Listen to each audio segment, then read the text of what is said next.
Today I'm going to show you how to install a parcel box. It is a super easy DIY to do, and it's going to take actually a very short amount of time. Also, side note, do you like my summer dress? It took me ages to find something that fit me in the shop, only to get home last night and on the receipt discover that this is a nightie. Mortified. Let me show you what's included. These are probably one of the most important parts of this parcel box. These are These are rubber feet that go in between the parcel box and the wall. This is so you're able to open the lid. If it was screwed directly onto the wall, you wouldn't be able to open the lid. There wouldn't be enough clearance. So I'm going to create 4 holes in the wall. I'm going to add a plug into each of them. And I'm going to wedge this little foot in between the parcel box and the wall. This is the parcel box. It's a really basic design. Just have a little handle, opens at the top, and then it locks. I tend to only really use it for inexpensive things that I'm having delivered, but I just want to be put out of sight until I get home. For expensive stuff, I prefer to be in to receive it rather than have it left outside, but that's just personal preference, you know, curious hands and all that business. I'm gonna rest it against the wall to get an idea of where I'd like it to go, and then mark inside where the 4 holes are so I know where to drill.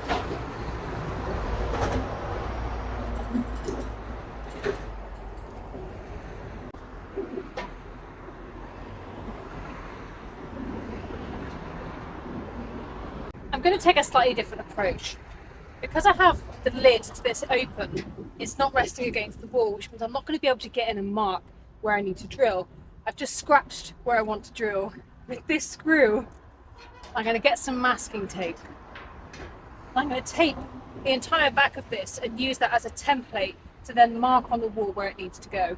Otherwise I've got no chance of getting these holes in the right place.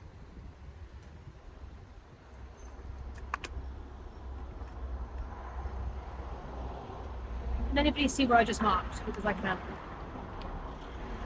I need to have at least one mark on the wall so I know where the template is going to sit. So I rested it back up against the wall, and this time I was able to mark with pen through the bottom hole because that was sitting closer to the wall.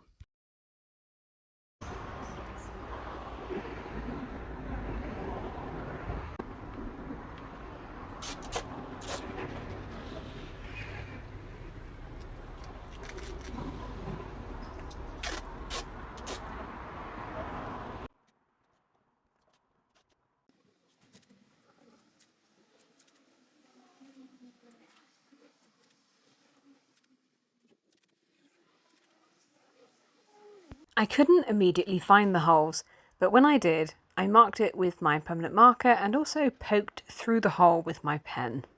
I wanted to make it a little bit easier to get through when I come to using my masonry drill bit. It would have been easier to use masking tape here because this sticks too well, but I didn't have any masking tape, so that's why we have duct tape. But it still did the job, so I'm not too fussed.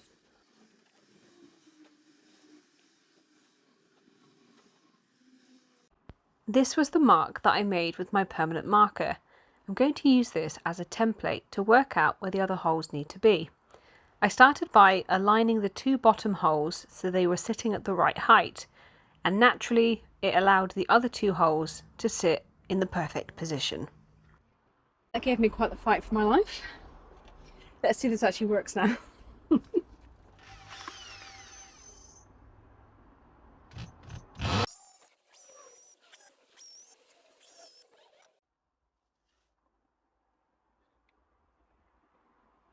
Here's a fun little hack for you.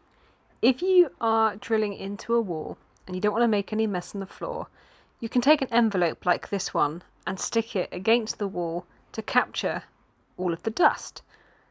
I wasn't able to stick it to the wall because it's going to be really hard to tape this piece of paper to stonework, but I wanted to save some of this powder anyway because I'm going to use this when I come to fill in the old holes.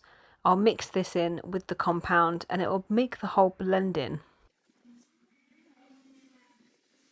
I inserted all 4 plugs into the wall and they went in a little bit too easily, so I decided to take a slightly different approach.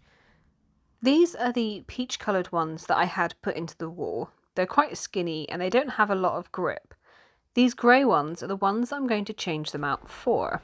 This is because they have a little lip and they also are slightly thicker. The lip is going to stop them from going too far in any of the holes where I may have made it a little bit too deep.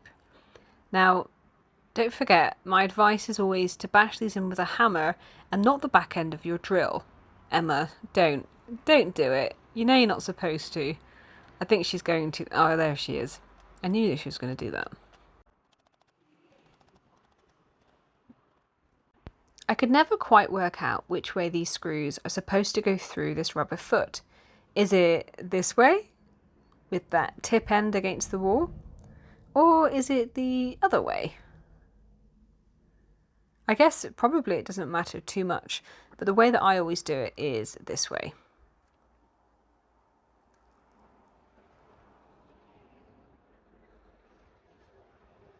I've brought you over to the side because I really want you to see exactly how this goes in. What you just saw there was me opening the lid and it pushed itself away from the wall. It won't do that once these little feet are on there. So I prepare it by putting the screw through the hole and through the foot.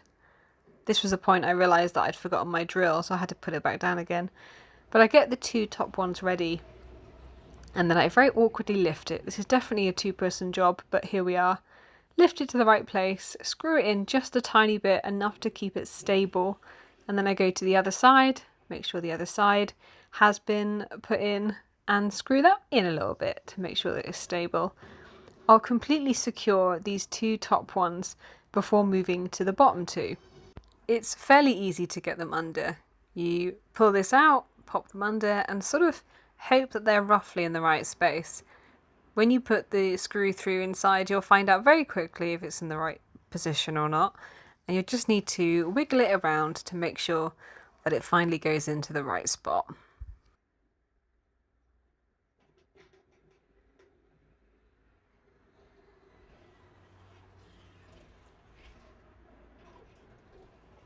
I intentionally used my impact driver for this because it's a very small drill. My larger drills couldn't fit into this box. I even have a teeny handheld drill that I've used for little jobs like this before. See, there you go. This doesn't stand a chance of fitting in there. And there we have one fully secured parcel box. And this was why I wanted to have that drain pipe far off to the right where it is now, so there would be space for it here on the left. I do still want to move this water barrel back a little bit, but it's almost completely full of rainwater and I've tried to tackle it a few times, but it's just not going to move. Let me give you the full tour.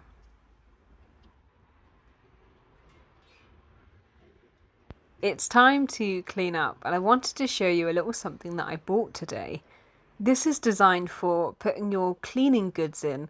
I think this one was actually advertised as being a garden box, but I'm going to use it for my tools. I guess this is the equivalent of having a toolbox, but I quite like the fact that it's open at the top and I can just pop things into it and move them easier about the house or to whatever workspace I'm currently in. If you enjoyed this episode, don't forget to like this video and subscribe to this channel.